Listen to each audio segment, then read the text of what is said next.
अस्सलाम वालेकुम बच्चों, वलीकार। मेरा नाम है आजिक अलीगारी और आज इस वीडियो में हम चैप्टर नंबर 4 9th क्लास की फ़िज़िक्स का टर्निंग इफेक्ट ऑफ फोर्स, इसमें हम डिस्कस करेंगे स्टेबिलिटी। स्टेबिलिटी बहुत ही छोटा टॉपिक है, इजी टॉपिक है। स्टेबिलिटी समझते हैं। अब फ़र्ज़ करें, यूँ समझें, जो स्टेबिलिटी है वो एक एबिलिटी है, एक ऑब्जेक्ट की एबिलिटी है, सलाहियत है। कौन सी सलाहियत? ऐसी सलाहियत जो उसे अपनी स्टेट चेंज करने से रोकती है। ठीक है। अब आपका बुक क्या कह रहा है? In most situation we are interested in maintaining stable equilibrium और बैलेंस। कहता है कि कभी कभी ऐसे हालात होते हैं जिनमें हम चाहते हैं कि जो ऑब्जेक्ट है वो स्टेबल इक्विलिब्रियम में रहे, वो बैलेंस रहे। For example, design of structure, किसी स्ट्रक्चर को डिज़ाइन करना, जैसे बिल्डिंग वगैरह की डिज़ाइन बनाना, किसी घर की डिज़ाइन बनाना, किसी भी किस्म की स्ट्रक्चर बनाना, स्ट्रक्चर की डिज़ाइन बनाना। या जो रेसिंग कार्स होती हैं, ये रेसिंग कार्स स्टेबल इक्विलिब्रियम में होनी चाहिए और बैलेंस होनी चाहिए, क्योंकि काफ़ी तेज़ी से मूव करती हैं। थोड़ा भी इन पर अगर कुछ भी इधर उधर हुआ ना तो वो उड़ जाएंगी। तो ये रेसिंग कार्स भी स्टेबल होनी चाहिए। And in working with human body, और इंसान का जो जिस्म है, हाँ, वो भी तो इक्विलिब्रियम में होना चाहिए। Consider refrigerator. कहता है कि फ़र्ज़ करें एक फ्रिज, एक रेफ्रिजरेटर यहाँ पर जो दिखाया गया है। अगर इसको कहता है कि अगर इसको हम स्लाइटली टिल्ट करें, थोड़ा सा टिल्ट करें, जैसे यहाँ पर किया है इन्होंने, थोड़ा सा टिल्ट, तो क्या होगा? अच्छा, मैं इसको थोड़ा छोटा कर लेता हूँ, फिर ज़ाहिर नहीं होगा। थोड़ा सा टिल्ट कर दें, it will return back to its original position, तो वो वापस ओरिजिनल पोजीशन में आ जाएगा। But it is tilted more, it will fell down. अगर उसको ज़्यादा टिल्ट करें, जैसे यहाँ पर किया गया है, तो वो फेल डाउन, वो गिर जाएगा। The critical point is reached when the centre of gravity shifts from one side of a pivot to another. एक ऐसी पॉइंट आई जब ये जो सेंटर ऑफ ग्रेविटी है वो बिल्कुल ही शिफ्ट हो गया, इधर इधर साइड पे आ गया, इधर बिल्कुल ही साइड पे। So the torque pulls the refrigerator back into its original support.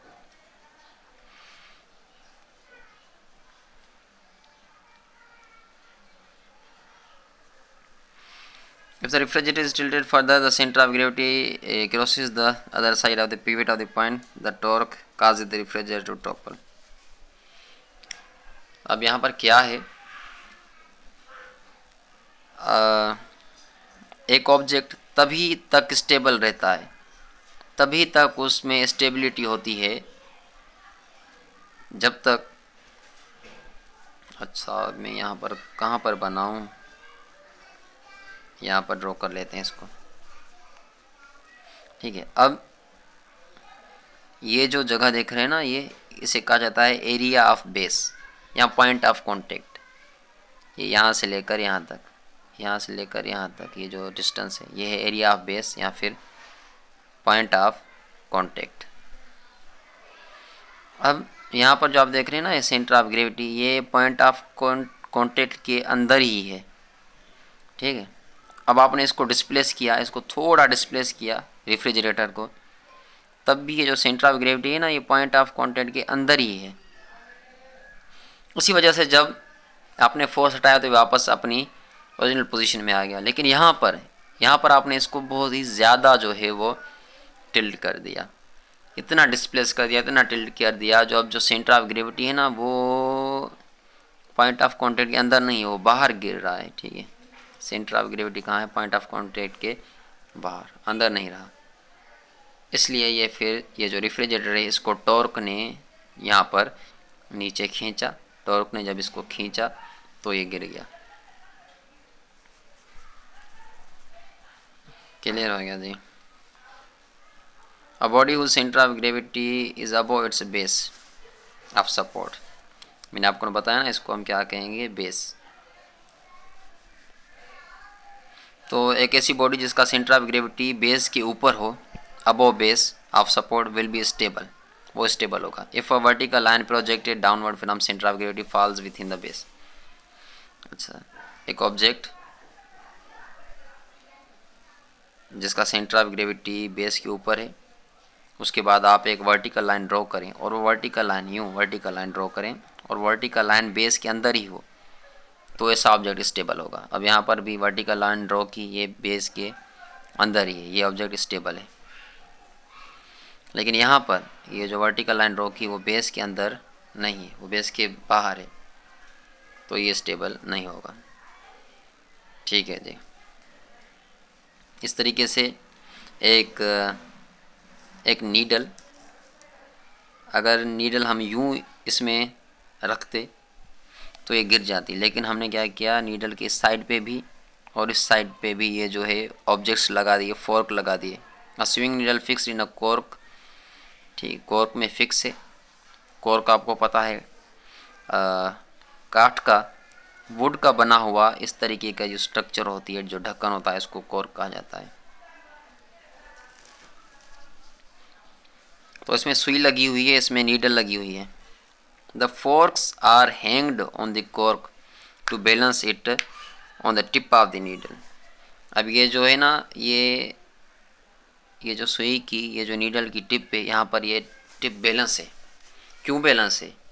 इसको तो गिरना चाहिए, वो इसलिए बैलेंस है क्योंकि इसके साइड में लगे हुए हैं ये फोर्क्स लगे हुए हैं। क्या लगे हुए हैं? ये साइड पे दोनों पे फोर्क्स लगे हैं।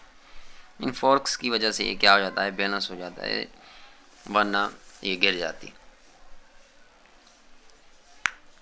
अब फोर्क्स की वजह से ये जो है वो बैलेंस क्यों हो रहा है? क्योंकि ये फोर्क्स उसके सेंटर ऑफ ग्रेविटी को लोअर कर रहे हैं। The forks lower the centre of mass of the system. जो सेंटर ऑफ मास है, वो सेंटर ऑफ ग्रेविटी वो लोअर हो रहा है। If it is disturbed will return back to its original position. अगर हम इसको डिस्टर्ब करें, इस पर फोर्स लगाएं, इसको डिस्प्लेस करें, तब भी ये वापस अपनी पोजीशन में, उसी पोजीशन में आ जाएगा। A person perched parrot is shown in the figure. यहाँ पर एक तोता दिखाया गया है, ये वाला। It is made heavy at a tail. इसकी जो टेल है वो हैवी है, वो थोड़ी वज़नदार है, उसमें मास ज़्यादा है। इट्स सेंटर ऑफ ग्रेविटी, जिसकी वजह से इसका जो सेंटर ऑफ ग्रेविटी वो लोअर हो रहा है।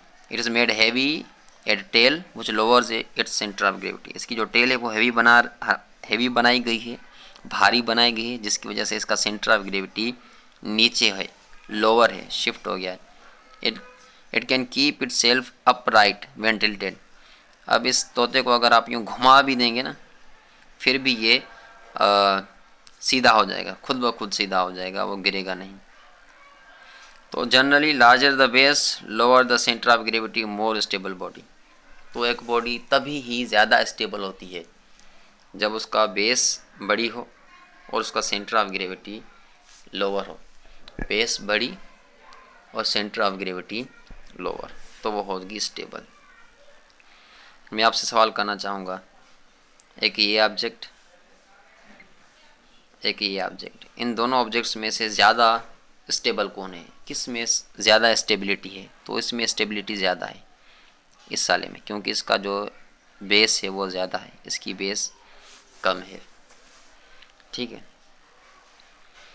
अब इसका सेंटर ऑफ ग्रेविटी यहाँ है फर्ज करें, और इसका सेंटर ऑफ ग्रेविटी यहाँ है। अब इनमें से कौन ज़्यादा स्टेबल होगा? ये वाला जो है वो ज़्यादा स्टेबल होगा, क्योंकि सेंटर ऑफ ग्रेविटी लोअर है, नीचे, और इसका सेंटर ऑफ ग्रेविटी ऊपर है। तो जितना नीचे सेंटर ऑफ ग्रेविटी होगा उतना ही ऑब्जेक्ट स्टेबल होगा, जितना ही एरिया ऑफ बेस ज़्यादा होगा उतना ही ऑब्जेक्ट स्टेबल होगा।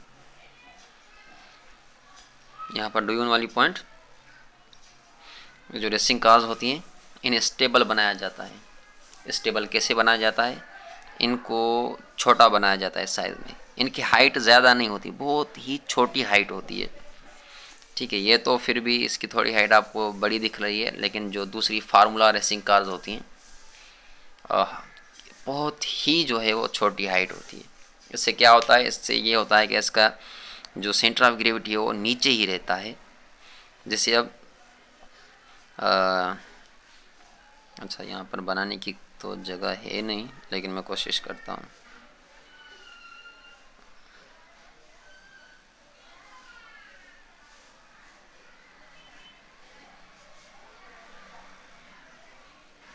फर्ज करें ये गाड़ी, ये बस।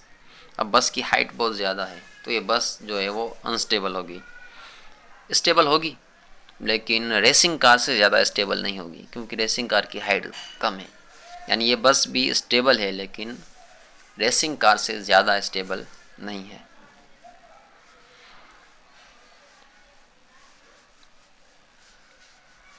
उसके अलावा ये जो बंदा हाथ में इतनी बड़ी बीम लेकर रस्सी पे चल पा रहा है, पतली सी रस्सी पे चल पा रहा है, वो कैसे चल पा रहा है? ऐसा आखिर क्या हो रहा है? यहाँ पर ये जो बंदा है ना, वो स्टेबल है, उसमें स्टेबिलिटी बहुत ज़्यादा है। और ये स्टेबिलिटी ज़्यादा क्यों है? क्योंकि इसके बाद ये जो इसके पास जो है वो इतनी बड़ी बीम मौजूद है। ये बीम क्या कर रही है? इसके सेंटर ऑफ ग्रेविटी को, सेंटर ऑफ मास को लोअर कर रही है, नीचे कर रही है। अगर मास एक ऑब्जेक्ट का, एक सिस्टम का मास का तकरीबन हिस्सा नीचे की तरफ है, तो सेंटर ऑफ मास भी नीचे की तरफ होगा। तो ये बंदा भी स्टेबल है। कैसे स्टेबल है? इसका सेंटर ऑफ मास जो है वो लोअर हो गया है। किसकी वजह से लोअर हो गया है? किसकी मदद से लोअर हो गया है? इस लॉन्ग बीम की वजह से। आई होप ये वीडियो आपको पसंद आई होगी। मिलते हैं अगली वीडियो में। खुदा हाफिज़।